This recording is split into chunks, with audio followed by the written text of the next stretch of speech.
안녕하세요, 청취자 여러분. 오늘 밤도 여러분의 마음 깊은 곳 이야기와 함께하는 시간입니다. 오늘 사연은 참 복잡하고 아픈 이야기예요.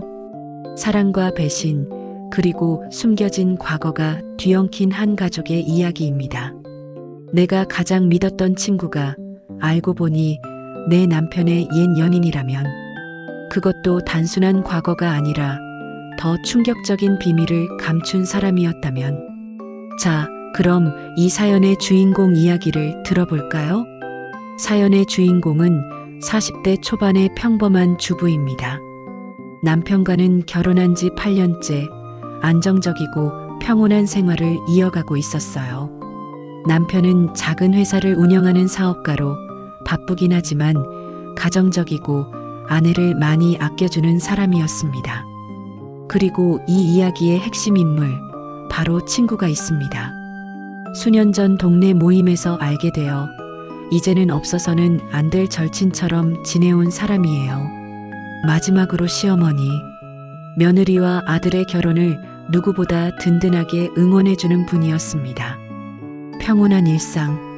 하지만 그 속에는 무서운 비밀이 숨어 있었어요. 처음에는 정말 작은 것부터 시작되었습니다. 어느 날 저녁, 친구 미영이 고급 와인 한 병을 들고 집에 놀러 왔을 때였어요.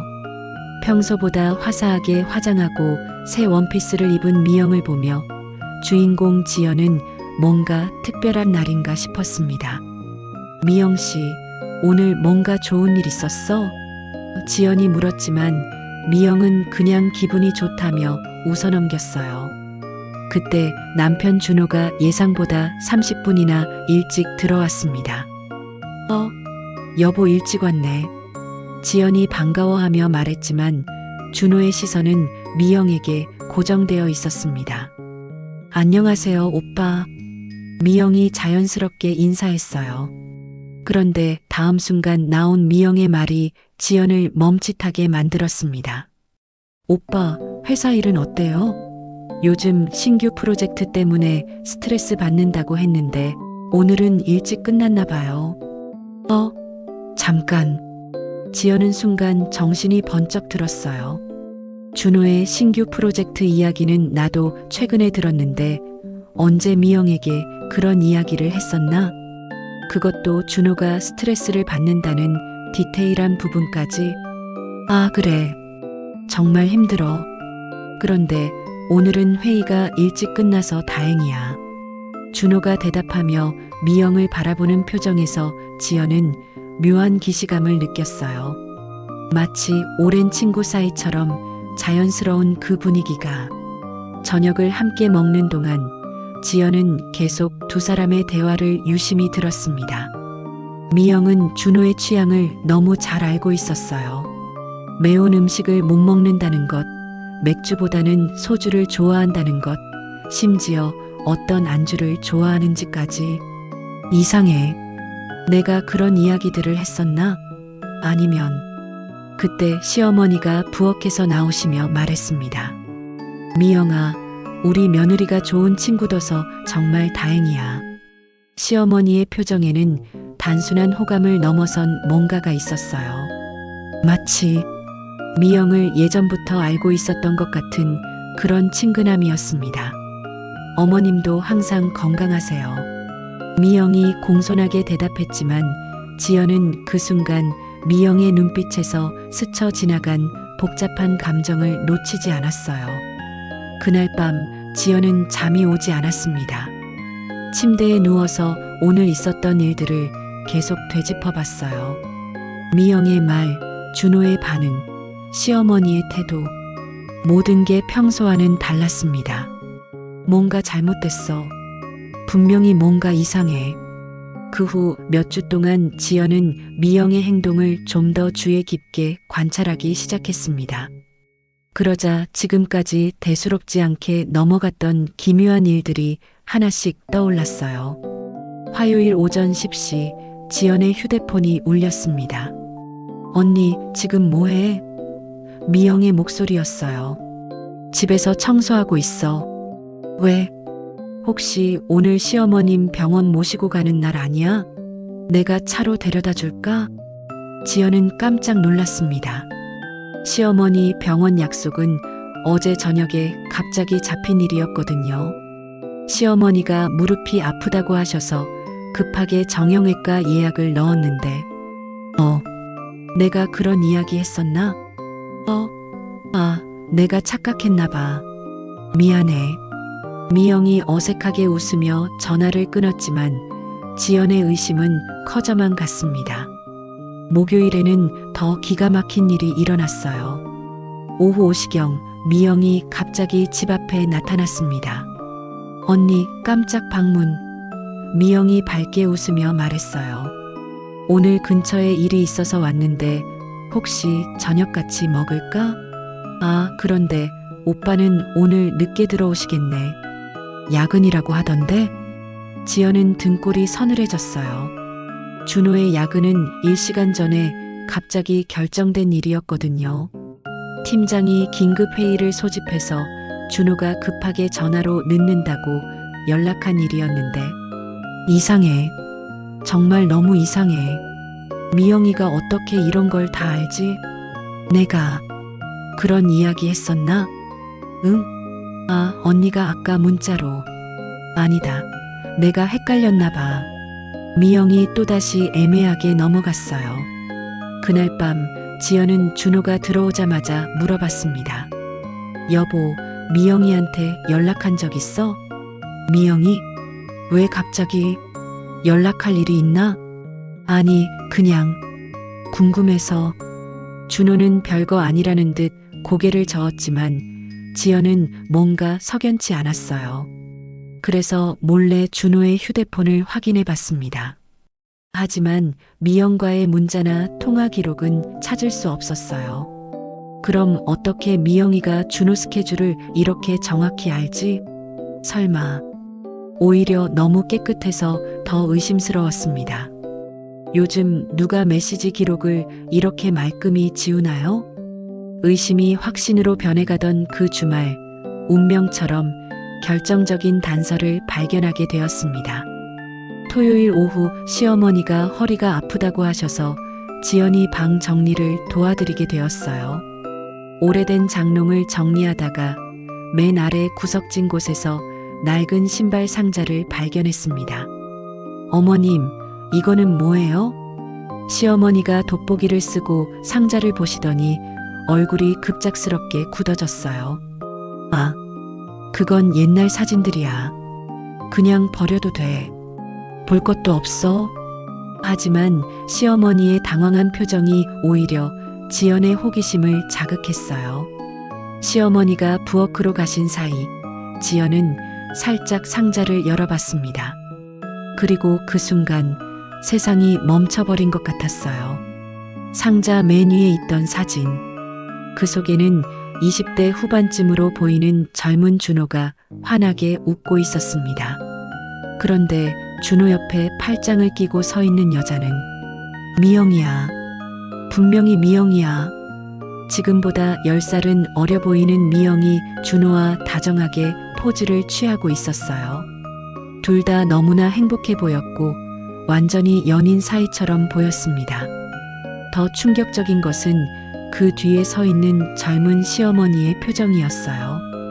분노와 실망이 뒤섞인 결코 잊을 수 없는 표정으로 두 사람을 바라보고 있었습니다. 손이 떨려서 사진을 제대로 잡을 수도 없었어요. 그럼 이게 대체 뭐야? 미영이가 내 남편의 옛 연인이었다는 거야? 그때 시어머니가 다시 방으로 들어오셨어요. 지연이 사진을 들고 있는 모습을 보시고는 얼굴이 새하얗게 변하셨습니다. 며느리야. 그건. 어머님, 이게 대체 뭐예요? 지연의 목소리가 떨렸어요. 시어머니는 한동안 아무 말씀도 하지 못하시다가 깊은 한숨을 쉬시며 소파에 주저앉으셨습니다. 어머님? 나도 처음엔 정말 깜짝 놀랐어. 내 친구가 바로 그 애였다니. 세상에 이런 우연이 있을 줄이야. 시어머니의 목소리에는 깊은 피로감이 묻어 있었어요. 그 애가 누구예요? 내 남편이 첫사랑. 그 순간 지연의 머릿속이 하얗게 변했습니다. 그럼 미영이가 자신에게 접근한 것도, 가족사를 이상하게 자세히 아는 것도 모든 게 우연이 아니었다는 말인가요? 어머님, 그럼 미영이가 나한테 접근한 게 모르겠다. 정말 우연일 수도 있고 아닐 수도 있고. 지연의 가슴이 철렁 내려앉았어요. 시어머니는 사진첩을 덮으시며 무겁게 입을 열었습니다. 그때가 2015년이었어. 준호 아버지 사업이 기울어질 때였지. 그런데 그 애가, 미영이가 우리 집 상황을 다 알면서도 준호한테 결혼 이야기를 꺼냈어. 지금 당장 결혼하자고. 지연은 말없이 시어머니의 이야기에 귀를 기울였어요. 그런데 그의 부모가 우리 집 사업이 어려워지자 갑자기 손바닥 뒤집듯이 태도를 바꿨어. 결혼은 무슨, 당장 관계를 정리하라고 했지. 그래서요? 미영이는 부모 반대를 무릅쓰고 준호와 함께 있겠다고 했어. 그런데 시어머니의 목소리가 더욱 낮아졌어요. 그 애가 갑자기 사라진 거야. 아무런 설명도 없이. 지연은 숨이 막힐 것 같았어요. 그럼 준호가 얼마나 상처받았을까요? 준호가 석 달을 찾아 헤맸어. 미친 사람처럼. 그러다가 겨우겨우 포기하고 몇 년 후에 널 만난 거지. 시어머니가 지연을 바라보며 말씀하셨어요. 그래서 내가 걱정되는 거야. 그 애가 왜 다시 나타났는지, 정말 우연인지. 그날 밤은 지연에게 가장 긴 밤이었습니다. 준호가 평소보다 늦게 들어왔을 때 지연은 거실 소파에 앉아 그를 기다리고 있었어요. 왜 안 자고 있어? 몸 안 좋아? 준호가 걱정스럽게 물었지만 지연은 대답 대신 사진 한 장을 내밀었습니다. 준호의 얼굴이 순간적으로 굳어졌어요. 이걸 어디서? 당신 미영이 알고 있었죠? 길고 무거운 침묵이 흘렀습니다. 준호는 소파에 털썩 주저앉으며 머리를 감추러요. 언제부터 알았어? 처음부터요? 아니면 나중에? 처음엔 정말 몰랐어. 지연의 목소리가 날카로워졌어요. 그럼 언제 알았어요? 작년 여름에 알았어. 너희가 함께 나들이 갔을 때 미영이 사진을 보냈잖아. 그 사진에 내가 함께 있는 걸 보고. 그럼 1년 동안 속인 거네요. 나만 바보처럼 모른 채로. 준호가 고개를 들어 지연을 바라봤어요. 그의 눈에는 진심 어린 미안함이 담겨 있었습니다. 미안해. 정말 미안해. 그럼 미영이는 언제부터 알고 있었어요? 준호가 잠시 망설이더니 더 충격적인 사실을 털어놨어요. 미영이는 처음부터 알고 있었어. 뭐라고요? 우리가 결혼하기 1년 전에 미영이가 나한테 연락이 왔어. 축하한다고 하더라고. 지연은 그 자리에서 일어날 수가 없었어요. 그럼 미영이는 내가 당신과 결혼한다는 걸 미리 알고 있으면서 내 친구가 된 거예요? 나도 잘 모르겠었어. 그 순간 지연은 배신감에 치를 떨었어요. 여보, 정말 미안해. 하지만 난 너만 사랑해. 미영이는 정말 과거일 뿐이야.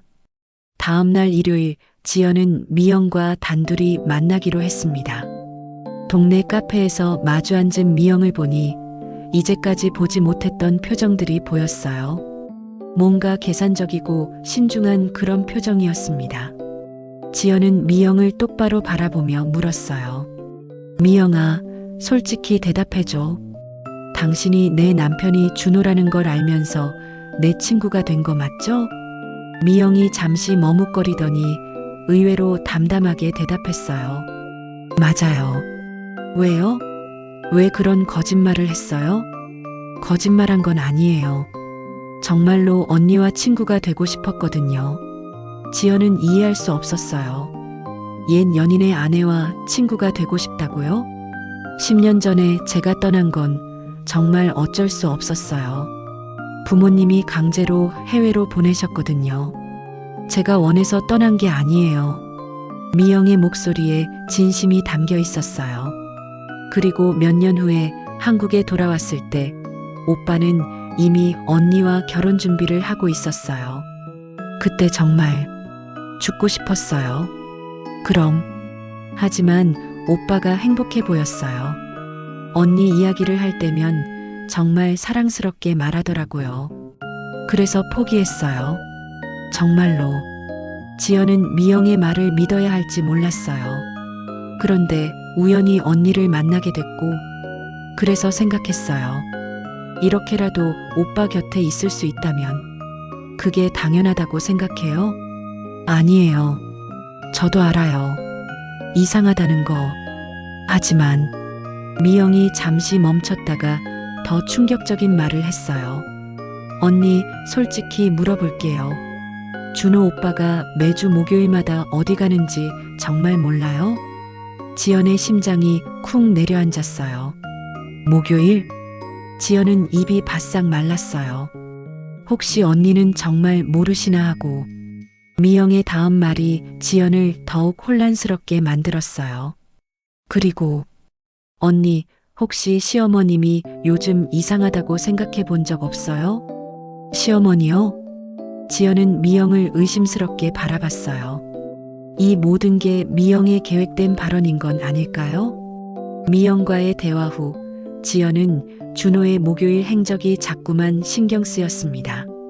그래서 목요일 오후 지연은 결심을 하고 준호를 몰래 따라가기로 했어요. 준호가 회사라고 말한 곳으로 가는 게 아니라 완전히 다른 방향으로 차를 몰고 있었습니다. 30분을 따라간 끝에 도착한 곳은 한적한 주택가였어요. 그리고 그곳에서 지연은 평생 잊을 수 없는 장면을 목격했습니다. 놀이터에서 준호가 어린 여자아이와 함께 놀고 있는 모습을. 저 아이는 누구지? 아이는 10살 정도로 보였는데 멀리서 봐도 준호와 너무나 닮아 있었어요. 같은 눈매, 같은 미소, 심지어 웃는 모습까지. 지연은 숨어서 두 사람을 지켜봤어요. 준호는 그 아이를 정말 애정 어리게 대하고 있었습니다. 설마 그 아이가 준호이. 그런데 더 충격적인 일이 일어났습니다. 누군가 놀이터로 다가오는 게 보였어요. 그 사람은 수아야, 미영이었습니다. 미영이 아이에게 달려가서 꼭 안아주며 말했어요. 아빠와 재미있게 놀았어? 아빠. 그 한마디에 지연의 세상이 무너져 내렸어요. 준호에게 딸이 있었다는 것, 그리고 그 사실을 숨겼다는 것, 미영이 그 아이의 엄마라는 것, 모든 게 충격이었어요. 지연은 그 자리에서 도망치듯 집으로 돌아왔습니다. 그리고 거실 소파에 앉아서 멍하니 천장만 바라봤어요. 내가 뭘 위해 살고 있는 거지? 이 결혼은 대체 뭐지? 그날 밤 준호가 들어왔을 때 지연은 아무것도 묻지 않았어요. 물어볼 용기가 없었거든요. 하지만 준호의 표정에서 뭔가 달라진 게 느껴졌어요. 평소보다 더 조심스럽고 미안해하는 것 같았어요. 다음 날 금요일 저녁 지연은 더 이상 참을 수 없어서 준호와 정면 승부를 하기로 했습니다. 준호 씨, 우리 이야기 좀 해야겠어. 뭔 이야기? 어제 당신이 어디 갔는지 알아? 준호의 표정이 순간 굳어졌어요. 봤어요. 당신이 아이랑 놀이터에서 노는 것도, 미영이가 와서 그 아이를 아빠라고 부르게 하는 것도. 긴 침묵이 흘렀습니다.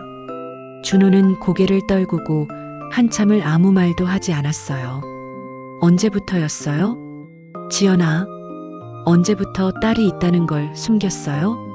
준호가 드디어 고개를 들어 지연을 바라봤어요. 그의 눈에는 눈물이 맺혀 있었습니다. 수아는 내 딸이 맞아. 하지만 내가 생각하는 게 아니야. 그럼 뭐예요? 우리가 결혼하기 2년 전에 태어난 아이야. 그때 미영이가 갑자기 사라졌을 때 임신한 상태였던 거야. 지연은 숨이 막혔어요. 그럼 그럼 미영이가 임신한 채로 사라진 거예요? 그래. 그리고 5년 후에야 연락이 왔어. 내 딸을 키우고 있다고, 만나고 싶으면 만나라고. 그때는 우리가 이미 결혼한 후였죠? 맞아. 그래서 더 말하기 어려웠어. 지연은 복잡한 감정에 휩싸였어요. 화도 나고 서운하기도 하고 한편으로는 준호가 이해되기도 했어요. 그런데 그때 시어머니가 거실로 나오셨습니다. 그만해라, 준호야. 이제 다 말해야 할 때가 왔다. 어머니. 시어머니가 지연 옆에 앉으시며 무거운 표정으로 말씀하셨어요. 며느리야, 내가 진짜 이야기를 해줄게. 어머님? 저 미영이라는 여자. 그냥 옛 연인이 아니야. 훨씬 더 복잡한 문제가 있어. 시어머니는 잠시 망설이시더니 충격적인 진실을 털어놓으셨어요. 10년 전 우리 회사가 어려울 때 말이야. 그때 회사 자금 20억이 사라졌어. 그리고 그 돈을 빼돌린 사람이 바로 미영이야. 뭐라고요? 미영이가 준호와 사귀면서 우리 회사 일에 관여했거든. 준호 아버지가 믿고 일부 업무를 맡겼는데 그 틈을 타서 돈을 빼돌린 거야. 준호가 깜짝 놀라며 어머니를 바라봤어요. 어머니, 그게 무슨 소리세요? 미영이가 그런 사람이 아니에요. 증거가 다 있어. 하지만 돈보다는 내가 상처받을까봐 말하지 않았던 거지. 시어머니가 계속 말씀하셨어요. 그리고 지금 그 여자가 다시 나타난 이유를 알겠어? 우리 집 재산을 노리고 있는 거야. 내 남편을 통해서가 아니라 너를 통해서 우리 집안으로 들어오려는 거지. 지연은 온 세상이 무너져 내리는 기분이었어요. 그럼 미영이가 내 친구가 된 것도 다 계획된 거야. 내 친구가 돼서 우리 집 상황을 파악하고 때가 되면 재산 분할을 요구할 생각이었던 거지. 수아를 핑계로 말이야. 그 순간 현관문이 열리는 소리가 났어요. 모두가 깜짝 놀라며 현관 쪽을 바라봤습니다. 안녕하세요. 미영이었습니다. 그런데 평소와는 완전히 다른 표정이었어요. 차갑고 결연한 그런 표정이었습니다. 지연이 놀라며 일어섰지만 미영은 지연을 무시하고 시어머니를 똑바로 바라봤어요. 어머님, 모든 걸 들었어요. 시어머니의 얼굴이 창백해졌습니다. 뭘 들었다는 거냐? 미영이 가방에서 두꺼운 서류 뭉치를 꺼냈어요. 어머님이 방금 말씀하신 20억, 그리고 회사 자금 횡령에 대한 진실 말이에요. 뭐? 이거 보세요. 미영이 서류를 테이블에 펼쳤어요. 10년 전 회사 자금 이체 내역이에요. 실제로는 어머님이 개인 계좌로 빼돌린 거였어요. 시어머니가 벌떡 일어서며 소리쳤어요. 뭐라고? 그게 무슨 말이냐? 그리고 저를 범인으로 만들기 위해 제 명의로 대출을 받고 제 통장을 조작했었죠. 미영이 차분하게 설명했어요. 준호가 서류를 보더니 경악했어요. 이게 진짜예요? 네. 그리고 어머님은 지금도 회사 돈을 빼돌리고 계세요. 지연 언니 명의로요. 뭐라고요? 지연이 소리쳤어요. 미영이 또 다른 서류를 꺼냈어요. 언니 통장에서 매달 일정 금액이 어머님 비밀 계좌로 이체되고 있어요. 언니도 모르시죠? 지연은 그 서류를 보고 기절할 뻔했어요. 어머님, 이게 정말이에요? 시어머니는 더 이상 변명할 수 없다는 듯 주저앉으셨어요. 제가 언니 친구가 된 건 복수를 위해서가 아니에요. 이걸 밝혀내기 위해서였어요. 뭐라고요? 어머님이 언니를 이용해서 돈을 빼돌리고 있다는 걸 알았거든요. 그래서 증거를 모으고 있었던 거예요. 지연은 모든 게 뒤바뀐 기분이었어요. 그럼 지금까지 수아는 정말 준호 오빠 딸 맞아요. 하지만 저는 재산을 노린 게 아니라 그냥 우리 딸이 아빠를 알 권리가 있다고 생각했어요. 미영의 목소리에는 진심이 담겨 있었어요. 그리고 죄송해요, 언니. 지연은 복잡한 감정에 휩싸였어요. 분노, 안도, 감사, 혼란. 모든 감정이 한꺼번에 밀려왔습니다. 시어머니가 눈물을 흘리며 말했어요. 미안하다. 정말 미안하다. 내가 너무 잘못했다. 그제야 모든 퍼즐이 맞춰졌어요. 미영이 가족 사정을 너무 자세히 아는 것도, 시어머니가 미영을 경계하는 것도 모든 게 이해됐습니다. 하지만 여전히 해결되지 않은 문제가 있었어요. 준호와 미영 사이의 딸, 그리고 이 복잡한 관계를 어떻게 정리해야 할지. 모든 진실이 밝혀진 그날 밤, 지연은 남편과 친구, 그리고 시어머니를 모두 바라보며 절망에 빠졌습니다. 도대체 누가 진짜고 누가 거짓인 거지? 내 주변에 진실한 사람은 아무도 없는 건가? 가장 믿었던 친구는 결국 복잡한 의도를 가지고 접근한 사람이었고, 사랑했던 남편에게는 평생 숨겨진 아이가 있었으며, 든든한 편이었던 시어머니조차 자신을 이용해 돈을 빼돌리고 있었던 것이에요. 여러분, 이 긴 이야기 어떻게 들으셨나요? 만약 여러분이 지연의 상황에 있다면 어떤 선택을 하시겠습니까? 때로는 우리가 가장 믿었던 사람들이 가장 큰 상처를 주기도 합니다. 하지만 그 상처 속에서도 진짜 진실과 진짜 사랑을 찾아나가는 것, 그것이 우리가 삶에서 배워야 할 가장 중요한 교훈이 아닐까 싶습니다. 복잡하게 얽힌 인간관계 속에서 완전한 선악은 존재하지 않는 것 같습니다. 모든 사람이 각자의 이유와 상황을 가지고 있으니까요.